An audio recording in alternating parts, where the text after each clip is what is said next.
This is Earthbound. It's a goldmine of internet memes,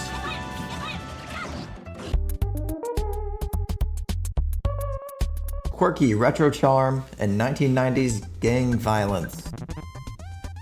Don't shred fiercely! Okay. Okay.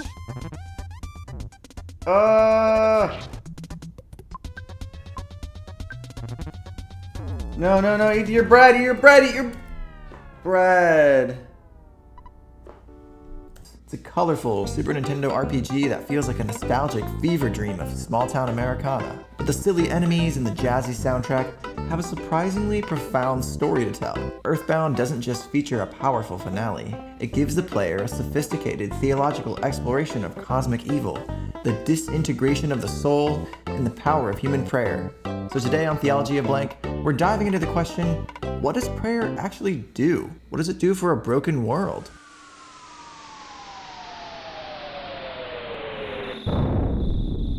The story starts innocently enough. Something crashed outside and we need to change out of our jammies to check it out. At least change out of your jammies before you go. But little do we know that the fabric of reality around us is shifting in subtle ways. A cosmic insect named Buzz arrives with a prophecy from the future, warning of the world's destruction at the hand of a being called Giygas. Looks like a bee flying around. A bee I am. Not. I'm from 10 years in the future.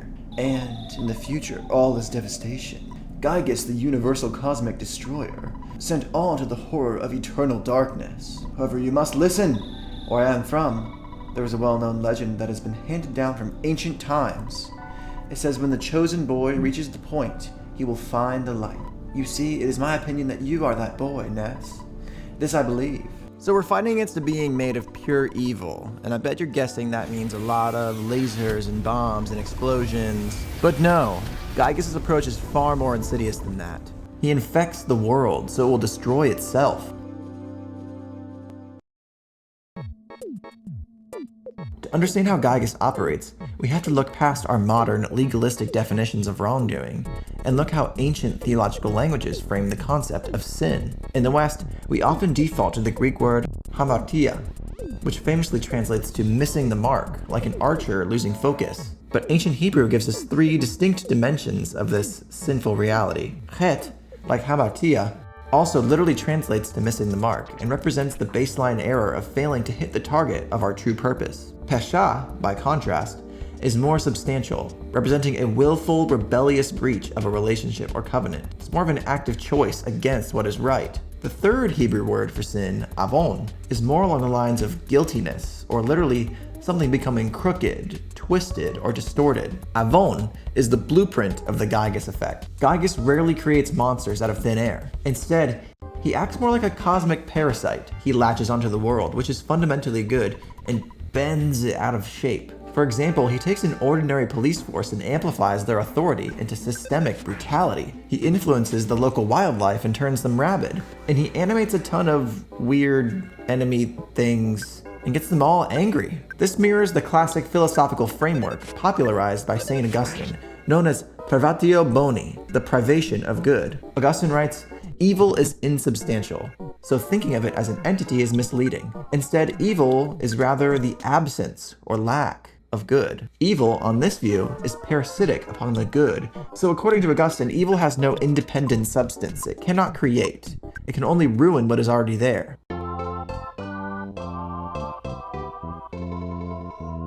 So sick! Let's go! As Ness travels across the many lands of Earthbound, he encounters many friends and foes. There's Paula, a sweet girl from the neighboring city of Tucson, who possesses powerful psychic abilities. Jeff, a student of Snowwood boarding school, is a prodigy and fights with engineered guns and bottle rockets. Oh no, he's hitting missiles!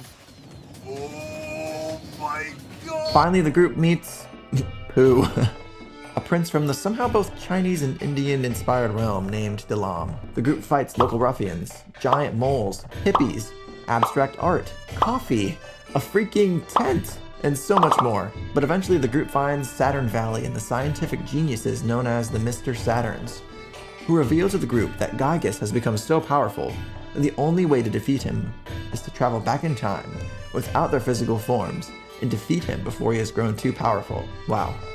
So the crew, knowing they may never come back, separate their souls from their bodies and enter into the past to encounter this ultimate evil.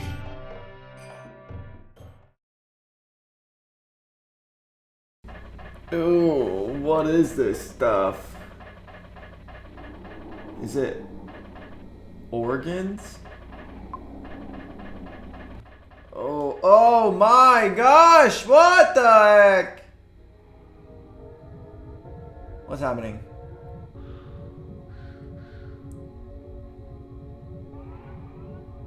Oh. Why is my face there?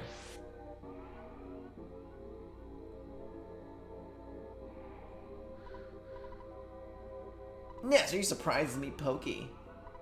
I assist only the strong and able. That's Pokey. You guys look pathetic. Giygas will be stronger, a more powerful entity than any other. Why? Because of me. Master Giygas, no. Giygas is no longer the wielder of evil. He's become the embodiment of evil itself, which he cannot control on his own. He is the evil power. He's the embodiment of evil. Oh, we fighting. Which brings us to the final battle. Giygas is encased in the Devil's Machine, a strange device which supposedly balances power. Once the machine is turned off, we aren't greeted by a towering alien overlord or demonic entity. We see this horrible thing. It's incomprehensible. A flashing storm of visual noise. Giygas has no shape, no logic, and no tangible reality. This is the literal visual manifestation of the kind of evil discussed by 4th century church father Gregory of Nyssa. Gregory argued that because God is the source of all being and structure, moving toward absolute evil is a descent into non-existence. Giygas has embraced corruption so entirely and sinned so deeply that he has literally unmade himself. He has dissolved his own reality into a screaming void of non-being. And if Giygas is pure unmade chaos, then what exactly is the Devil's Machine? The game tells us it's a device meant to contain Giygas, to stabilize his mind and house his terrifying power. But theologically, we can look at it through the lens of Maximus the Confessor in his writing on human psychology. Maximus split the concept of will into two faculties. The natural will is the built-in innate drive toward life, goodness, and harmony with the Creator, whereas the gnomic will is our individual fractured agency that hesitates, deliberates, and chooses personal desire over universal good. Maximus argued that when a being consistently uses their gnomic choice to rebel against their natural design, an internal fracturing occurs. They become a house divided against itself, locked in deep spiritual agony. Giygas' power and malice became so immense that they shattered his internal personhood. The Devil's Machine isn't a weapon of mass destruction. It's a cosmic straitjacket. It's an artificial external cage holding together a mind that is completely fragmented under the weight of its own self-perpetuating illness. Oh, what the? Isn't this terrified? I'm terrified too. Giygas cannot think rationally anymore. He isn't even aware of what he's doing now. His own mind was destroyed by his incredible power. What an almighty idiot! Yep, that's what he is. And you will be just another meal to him.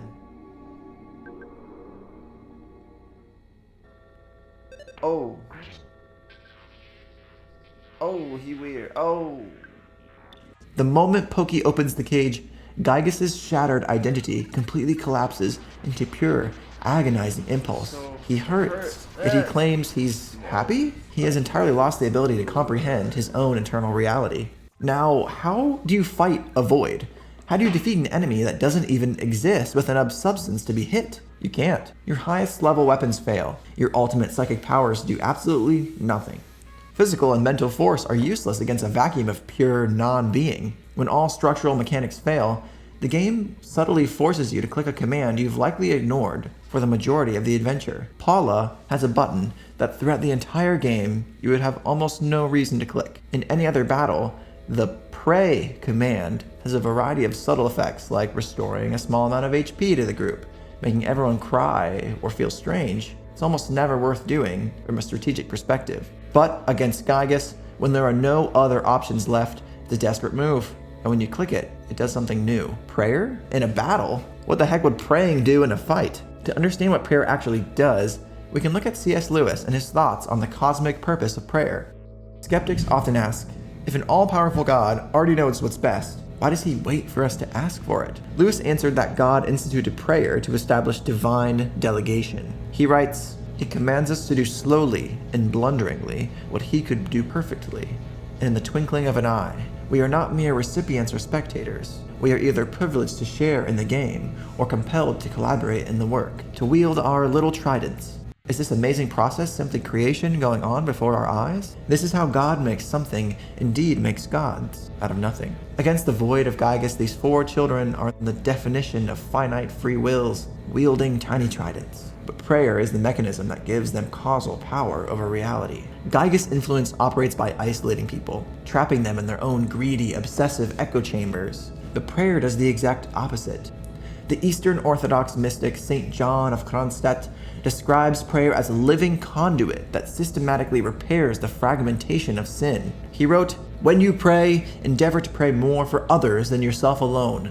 And during prayer, represent to yourself vividly all men as forming one body with yourself. Look upon their infirmities and sicknesses as your own." Watch how Earthbound visualizes this exact theological truth. As Paula cries out, "Please give us strength. Anyone who can hear our plea, help us." The game doesn't send down a divine thunderbolt. Instead, it builds a web. The prayer reaches the innocent Mr. Saturns, who feel a sudden warmth. It reaches the runaway five. It reaches Tony, isolated in his boarding school, praying purely for the safety of his best friend. It finally reaches Ness's mother. Suddenly, Ness's mother felt terribly uneasy. She began to pray for the safety of her son and his friends.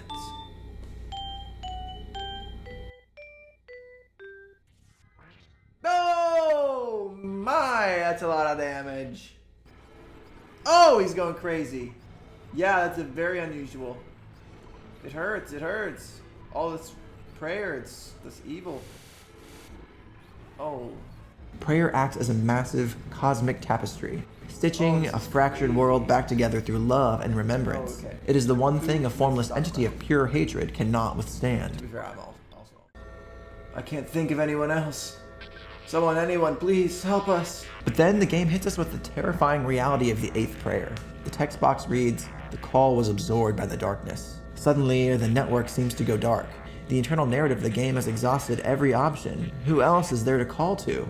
This matches the profound spiritual experience St. John warned about, the dark night of the soul. During prayer, he says, there sometimes occur moments of deadly darkness and spiritual anguish arising from unbelief of the heart. Do not let your heart fail you at such moments, but remember that if the divine light has been cut off from you, it always shines in all its splendor and greatness in God himself.